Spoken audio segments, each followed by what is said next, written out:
No, se mi piove siamo finito, se non ha l'ombrello, si è rotto ieri alla curva. Il sacchettino di carta mi fa... Per le parti della strada coperta, no? Sì, ma... l'uscita del motore. Insomma, mi fa tutto il parco.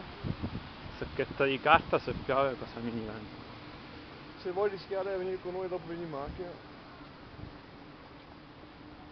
Abbiamo già finito il giro.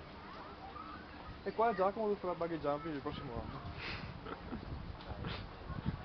Salutiamo.